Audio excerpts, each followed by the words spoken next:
일본은 최근 들어 계속된 제자리 걸음으로 갈라파고스 현상이 깊어지고 있다는 것은 다들 아실 겁니다. 실제로 올해 코로나 사태에도 일본은 초기 대응에 철저히 실패했고 신뢰를 바탕으로 하는 외교 분야에서 일본의 신뢰도가 바닥이 되기도 했습니다. GDP 세계 3위의 경제 대국이라 불렸던 일본이 과거의 위상과 달리 지속해서 망해가고 있는 실정인데요. 전쟁이 끝난 직후 급격한 성장으로 세계 2위 자리를 오랫동안 지켜왔던 일본은 30년 전 버블이 터지고 나 급격히 무너지면서 장기 불황의 대명사가 되었습니다.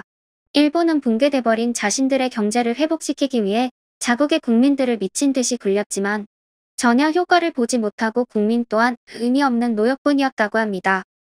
처음에는 잃어버린 10년, 그리고 잃어버린 20년 게다가 지금은 잃어버린 30년이라는 단어가 전혀 어색하지 않은 상황이 닥치고 있는 것이죠. 그렇게 일본은 일본의 이러한 현상을 타개하려는 움직임이 커지고 있다고 하는데 첫 번째로 뽑히는 것이 바로 한국을 따라해야 한다는 목소리가 커지고 있다고 합니다. 일본과는 다르게 올해 대한민국은 코로나 백신 개발과 K-팝 BTS 오징어 게임 등 문화사업의 세계적 도약 등 엄청난 성장을 이뤘고 이를 눈앞에서 지켜보며 배가 아팠던 일본 누리꾼들은 과거 한국이 일본을 베껴 이렇게 성장한 것입니다. 일본도 차라리 한국을 베끼는 것이 가성비가 좋습니다. 이것은 부끄러운 게 아닙니다. 일본도 이젠 과거에 한국이 일본을 베낀 것처럼 한국을 베껴가면서 힘을 비축하다가 어느 정도 따라잡았을 때 일본만의 기술로 한국을 추월하면 됩니다와 같은 반응을 보이고 있는데요. 일본 현지 뉴스 NHK의 보도에 의하면 일본이 한국 기업과 문화의 실적 비결을 빠른 움직임에 두고 이를 분석하며 보도하고 있다고 합니다. 특히 한국의 빨리빨리 정신에 대해 어떤 한 분야에만 국한되는 것이 아니라 모든 분야에 적용된다고 설명했는데요. 한국 K-팝의 성공과 미디어 산업의 성공도 역시 세계의 흐름을 빨리빨리 읽은 것에 대한 성과라고 표현했습니다. 또한 한국 기업이 해외 진출을 이토록 성공적으로 할 수 있었던 과정에 대해 한국의 특수성에 대해 주목하기도 했습니다. 이러한 한국의 성과를 지켜보던 일본은 이제 차라리 한국을 따라 하자라며 한국을 베끼는 움직임을 보이고 있는데요.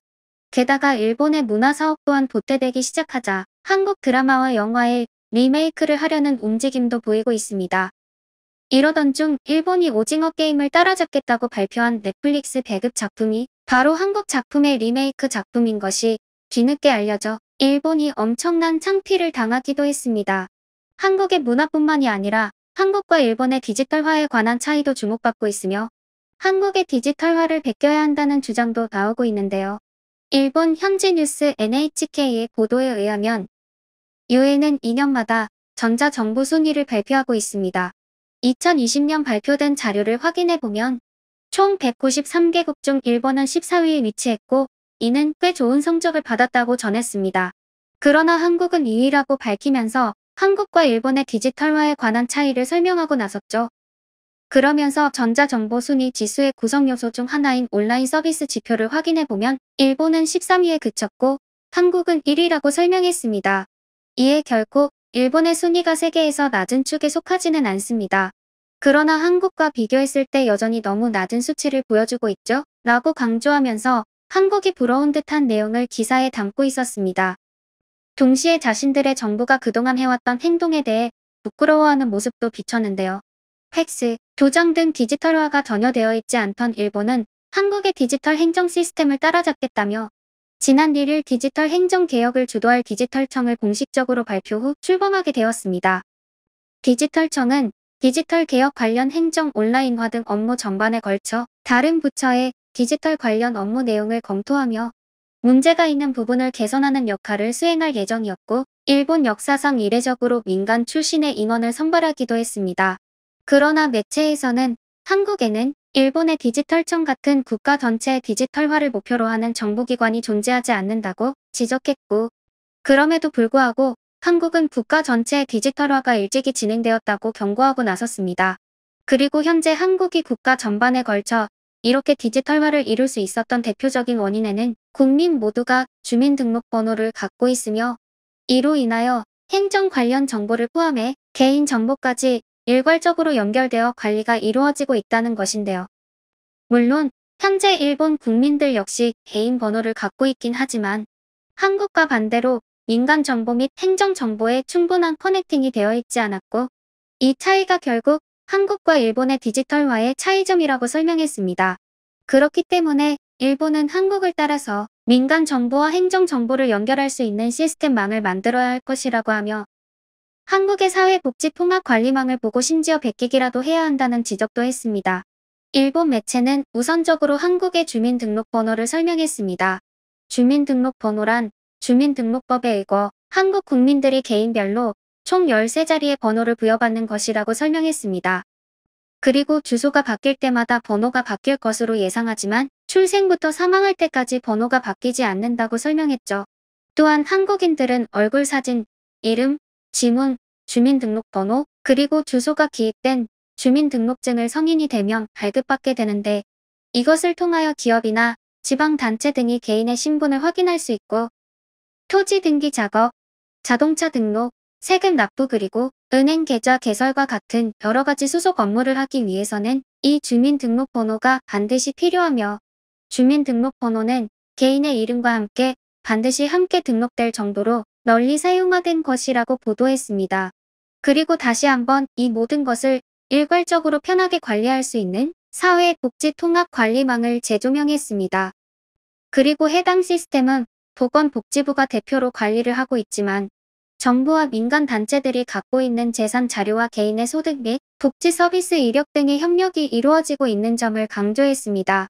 현재 일본에서도 복지 서비스를 담당하는 공무원이 개인의 정보를 얻는 수단이 있기는 하지만, 재산 정보, 소득 등 각 서비스별로 기관에 별도로 협조를 요청을 해야 다음 절차를 밟을 수 있기 때문에 이는 너무나 비효율적임을 밝히며, 별도로 일본 주체적으로 개발할 생각보다는 일단 한국의 사회복지통합관리망 시스템을 보고 베끼기라도 해야 한다고 덧붙였습니다.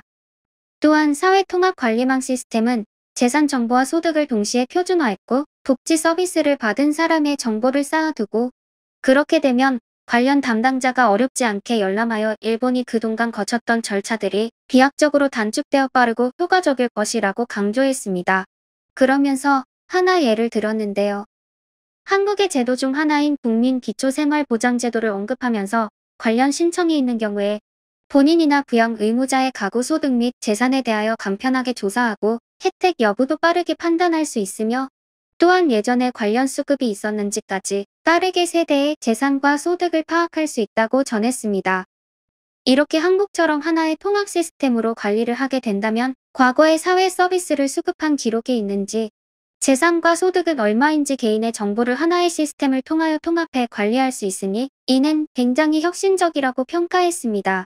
또한 다른 행정 서비스들도 마찬가지로 한국은 주민등록번호와 연계된 수많은 정보들을 쉽게 파악할 수 있으며, 그렇게 되면 결국 효율적이며 신속하게 서비스 제공이 가능할 것으로 보인다고 했는데요.